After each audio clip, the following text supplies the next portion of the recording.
Greetings, BArcadians, and welcome to another episode of the BA Gaming News Show. One of probably the most obscure gaming news shows currently on YouTube. So if you're here, very welcome to an exclusive club. Hopefully we can change that as the years go on. But no, introducing myself, Tabs, and my good friend and gaming companion for many years, Rich. Do you want to say hello, Rich? Captain. So yeah, we've got 3 juicy topics for you this week. We say that every week, but I think they are pretty juicy, pretty decent, pretty interesting. But of course, before we get into that, we will share what we've mostly been playing this week. So Rich, do you want to kick us off? Kind of a joint venture again. Absolutely. So we've been, I've been playing Demon's Souls with Tabs for the most part. Well, actually, completely. That was we've decided to only play this game together.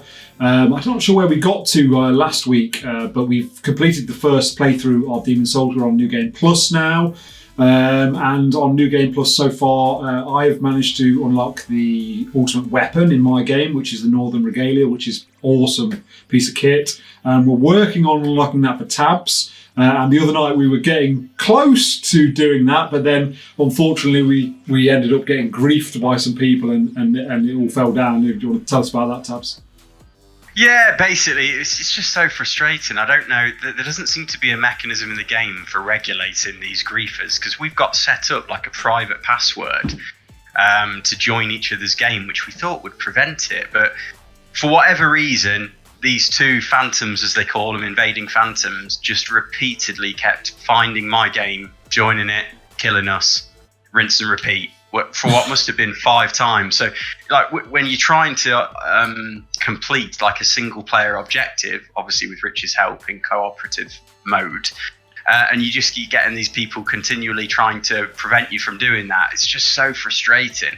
And we got to the point where we basically half killed a sub-boss, which took a lot of time and effort, and then they just came and killed us from behind, really. And again, just resets all that time you're putting into the game to achieve something. So yeah, suffice to say, it was my turn this week to feel especially rotten about the entire experience. But I mean, to be honest, I feel like that's a good... That is Demon's Souls in a nutshell. It can be the most frustrating game ever, not just because of what you're doing, but it can also be the most frustrating game because of what other people are doing and that you don't really have any control over. Because someone could come into your game massively high level and they're one hit killing you. So yeah, it's a bit rubbish, but it's been enjoyable. The only other thing to say is I very briefly dipped onto Hollow Knight to attempt the final boss on that, which I've now unlocked. Had a few goes at it and then thought I'll come back to this, but I think that could be one of my next conquests. So take us away, Tabs, into the news. Fantastic. So to kick us off this week, the headline is Goldeneye surfaces. So this comes courtesy of Eurogamer. We'll just read through and share our thoughts afterwards. So the cancelled Goldeneye 007 Xbox Live Arcade remaster has leaked online. The remaster, which we reported on over the weekend, that's Eurogamer of course, have a full playthrough. After a full playthrough was posted to YouTube. It's now available to download and play via emulator. Digital Foundry's John Lineman has verified the game is playable. They actually did a stream this week, which was quite cool to watch. It runs at a smooth 60 frames per second, and you're able to switch between the old and new graphics at any time. In 2007, Microsoft owned Rare developed an HD remaster of its N64 classic to be released on Xbox Live Arcade, but copyright disputes saw the project shuttered. Will Microsoft ever task Rare with getting its GoldenEye remaster off the ground? It seems unlikely. GoldenEye rights are so challenging. This is Phil Spencer saying this. Looked at this many times. Xbox Phil Spencer tweeted in 2015. Doesn't quite read that well, that. Lots of different parties to work with. We've always given up. I think the gist of that is that, because of all these licensing issues with GoldenEye, it's just been an absolute practical nightmare to try and get it out. But no, I mean, fantastic, Rich. The classic game. We've seen the remaster ourselves, and it certainly looks both an homage to the original, both very authentic to the original, whilst giving it a decent lick of paint in terms of the new assets and this performance figure of 60 frames per second. So nice to see it kind of come out in some form. But what did you make of it all this week, my friend? Yeah, I mean, I have to say it was great to see GoldenEye looking so good, and I mean good compared to the original. I mean, it doesn't look exceptional by today's graphics, not at all, but I do think it looks great. I love the fact that you can switch between the old graphics and the new. That was seen similarly on Command & Conquer Remake recently, where you could see the old like pixelated graphics and the new upgraded HD graphics. So I really like that, and it just generally looks like it plays well. I actually did have a thought, Tabs. I know we've currently got GoldenEye running on the BArcade. And I wondered whether, because it is a little bit sketchy with the N64 emulator on the Pi, I wondered whether we could use this and put this emulator into the Pi and see if we could make it work that way. I don't know whether that's doable, but certainly that could give us a very good experience on GoldenEye on the BArcade. So that would be interesting. But yeah, it's a shame really, because I think pretty much this signals that this will never come out as a proper game that you can go out and buy. I think this is sort of the end of that ever being a thing. Yeah, definitely. I mean, just back on the bar top thing, mate. I don't know. I don't know the nuts and bolts of this particular emulation. Yeah. And the actual ROM itself, because I think a lot of the issues with our N64 emulation, especially on Pis, is that Raspberry Pis, is that it's the way they're programmed, which is a big issue. So it's not just how hardware intensive they are, it's just the kind of the software, the format of them. So I'm not sure how to compare, but yeah, it'd be fantastic if that was the case. You never know. If it is quite wildly different, it might run tons better. And it certainly looks the part. So yeah, just to finish off for me, I'd love to get my hands on it. I'd love to play it. I'd love if this was exposed to public release, but of course it's unlikely to. But at least it's out there now in some form. And it was, one of my best games of all time. So great to see. This does read like you can just find it on the internet and download it with the emulator. So this does sound like you could just go and get this, Tab. So it'll be interesting to see on some of these videos that have leaked from other YouTubers, or whether there are links to go and find this, or whether it's a Google search to try and find this. But I'm guessing this is downloadable. So if you do have a hankering to get it, mate, I would pursue it. Yeah, I suppose pursue at my own risk, because there's got to be some legal issues there. But Rich, take us on to topic number 2 today, please. Close to your heart. EA to dominate racing games, unlikely. And this piece of news comes from GameSpot. If you're a fan of racing games, then Electronic Arts has some very good news for you, or not, as the case may be. That's me. The game publisher is moving to release new games every year, and the development teams at Codemasters are the big reason why that's possible. As discussed during an investors meeting this week, the still pending Codemasters acquisition would allow EA to release a racing game every year. In addition to its own Need for Speed and Burnout franchises, it would acquire series such as F1, Dirt, Grid and Project Cars, which attract more hardcore fans than EA's series. Presumably, Codemasters would also be able to offer assistance for the Need for Speed. It's a franchise that has struggled in recent years with varying quality and a lack of identity through developer Criterion. Is helming it moving forward and had great success with its 2012 game Need for Speed Most Wanted. Now, I think I made it quite clear at the start of that I wasn't particularly impressed with this story, because ultimately what I want to see is fantastic racing games, like Forza, like Gran Turismo. That's what I want to see, that's what I want to play. And unfortunately, if you take up the EA aspect of this, they make, and this is a very big generalization, generally run-of-the-mill games that they, as this article specifically says, they rehash every year with little difference, and unfortunately that tends to lead to a sort of mundane run-of-the-mill product that I'm not that interested in. So I really, really hope that with the acquisition of Codemasters, which I believe has been it's now been allowed by the board, I believe today that they said that they will allow that to go through. I hope that the franchises that I do enjoy, such as F1, and I have played Grid, I've had that before, I hope that these franchises aren't ruined, but yeah, I wait to see on this one. Tabs, what do you make? Yeah, mate, I think there's two ways of you looking at this. There's a glass half full and a glass half empty, and I know you're colouring it with your cynicism, and I don't blame you at all.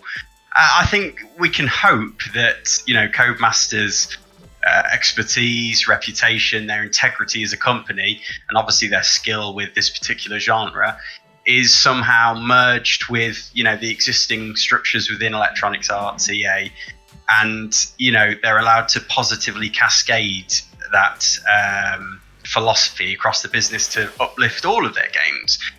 However, when you see these sorts of mergers, and especially what we know from EA's reputation, there's real fears, isn't it, that they're just gonna, corporate them basically. Absolutely. And kind of strangle that freedom of expression and that integrity and that identity into the whole, a bit like almost like Venom, I suppose, that kind of symbiotic relationship in Marvel Comics. So just to interject, sorry, Tabs. I look at it like this: there's a reason why the likes of new fully Forza games, like Forza 7, there's a reason why Gran Turismo's, they take multiple years to make. That's because they need that time to be able to do justice to a definitely incrementally better product. If you only have a year's development on something, there's only so much you can do. And ultimately, those decisions on releasing games year on year on year are based purely on the marketing of the finances that they need to put the games out, because they make so much money. They're like the cash cows for these companies. But this is the thing, it's a creative industry, isn't it? And essentially what they're doing is turning it into a mass-produced production line, which, as we've seen with their sports titles, generally speaking, equates to franchise fatigue. And I can only imagine what the developers internally have to deal with working on these same games, identikit games again and again and again. And yeah, I think it's that sort of rod for their back that just kind of ruins any sort of innovation or potential creativity in these franchises. But, it remains to be seen. Maybe they can turn that around with Codemasters' goodwill and energy. Who knows? Absolutely. Should we move on, my friend? Absolutely. Take us away. So the third topic this week, so we've got Gearbox Conglomerate. I don't know if that's actually the right word to use, but it sounded cool. So this comes courtesy of PC Gamer, and this is what they had to say. Borderlands creator and publishing house Gearbox Entertainment has been snapped up by Swedish holding firm Embracer Group, formerly THQ Nordic AB, for a tidy $1.3 billion, the studio announced yesterday. Following a spree of acquisitions, this week's buyout sees Gearbox become Embracer's 7th official operating group alongside THQ Nordic, Saber Interactive, Koch Media, Decca Games, Amplifier Game Invest, and Coffee Stain Holding, with a minimum buyout price of $363 million, half in cash, half of it in Embracer shares. And the deal may see Gearbox earn over $1.3 billion in total should the studio meet certain financial targets over the next 6 years. Gearbox boss Randy Pitchford will remain at the head of a studio Embracer called arguably one of the most creative and valuable independent developers in the world following the deal. And the feeling at Gearbox, according to Pitchford, is that we are just getting started, and this transaction is not merely a stimulant for the talent of our employee-owned company, but a propellant for the exciting future we have planned. Embracer, for background, has been scooping up developers by the dozen, acquiring 18 studios in a single day last November. Last May, the company announced it had 118 games in development, though that figure has lightly skyrocketed since. The biggest game on its slate right now, though, is Biomutant, set to release on May the 25th this year. So certainly, Rich, this follows a trend, it seems, doesn't it, of conglomerations of games companies buying up studios. I presume this is just big companies investing in what has become a massive industry, and certainly in these COVID times, even more so. It's probably grown exponentially due to the new lifestyle we're all living in. But Absolutely. What do you make of it, my friend? Yeah, I mean, I think we've spoke a number of times in the last sort of few months that this is sort of a worrying trend at the moment. We're so used to having like lots and lots of different developers. Well, there's a worrying trend developing that there's going to still be lots of developers, but ultimately they're all going to be held by a very few amount of like holding companies. And we've seen that sort of be happening over time. Microsoft buying studios. I mean, I think I saw some tweets about maybe Amazon and Google might be looking to buy studios this year. Obviously, you've got this going on. I think ultimately, at the moment, the games industry and games development, it offers potentially a rich vein of potential income for these companies, because the video games industry is absolutely enormous. It's one of, if not the biggest entertainment product that there is at the moment, anywhere on the world. I think at the moment it outweighs even cinemas. Hollywood. Yeah, exactly. Yeah. So I do find it a worrying trend. I don't find it a surprising trend. But I mean, if this allows companies that maybe, were struggling and stuff to inject more cash into their passion products, and that can be a good thing because they've got more money to pour into their products, then that could be a very good thing. But I find it difficult to know which way this will go at the moment. Your thoughts? Yeah, I mean, I much agree, mate. Whether this is ahistoric or not, but certainly my experience and observation tells me that you rarely see, independent companies that get sucked up and conglomerated with these hulking monoliths turn out very well. I think Sony and their first-party kind of software and their studios seem to be the only company that still manages to put out these creative visions, these innovative experiences that still retain clear identities and offer distinct experiences on the market. Whereas in most other cases, it seems you get these hulking structures that absorb these studios, and they strip all the identity away from them. They become these corporate, washed out enterprises. And I've talked all the doomsday scenarios before about companies becoming monopolies or duopolies, or essentially these huge conglomerates owning the markets.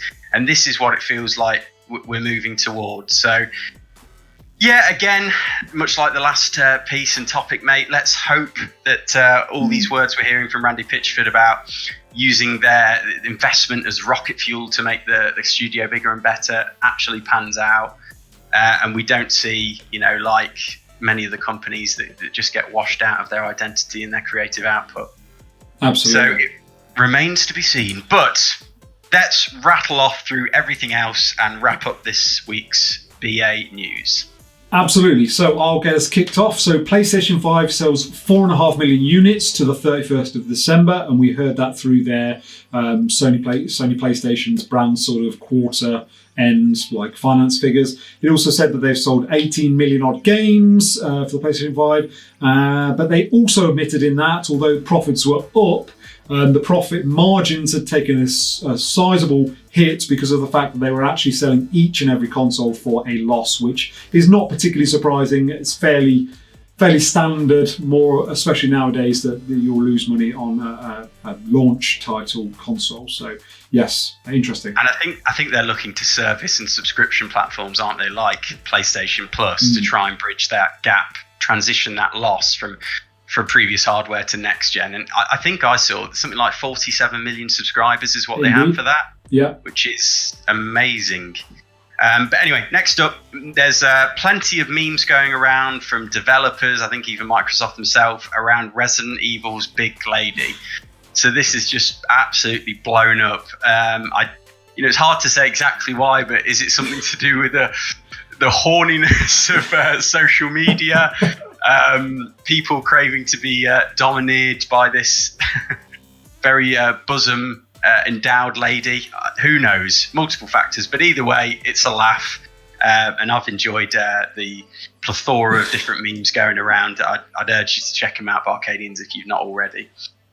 Next up, God of War gets a PS5 bump in the form of 4K 60 frames per second, and I mean, it's a gorgeous looking game already, so I'm guessing it looks absolutely fantastic in 4K 60.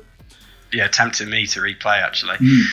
Mass Effect Trilogy has been announced, which is the original 3 games remastered in 4K 60 frames per second with HDR. And I've heard they're making some quality of life changes as well, which I always like to see with a remaster. So yeah, I'd be interested to see that. I've never got into those games. No. And finally this week, Tomb Raider is coming up to its 25th anniversary, and in celebration, Square Enix has launched a website chronicling the series' history and teasing franchise announcements coming in 2021. So we need to stay tuned for what that will be. Absolutely, like the daughter of video games, I suppose Lara Croft might you call her. And then finally, we've got The Legend of Zelda Breath of the Wild 2, which will launch in Q2 2021, according to a retailer leak. So pinch your salt territory as always, but I mean that's well exciting, Rich. If that's got anything so to that's like what, April, May, June.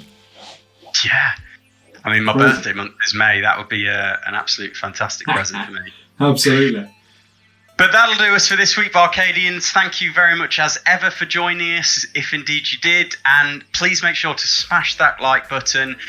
Make sure you subscribed. Ring the bell for notifications. Give us a share in the comments. Let us know how you're doing, what you're playing, what your thoughts of this week's news. And I think that'll do us for this week. Hopefully we'll see you next week, Friday, 5 p.m. But Rich, I think that's another one for the archives. Absolutely. Stamped and completed.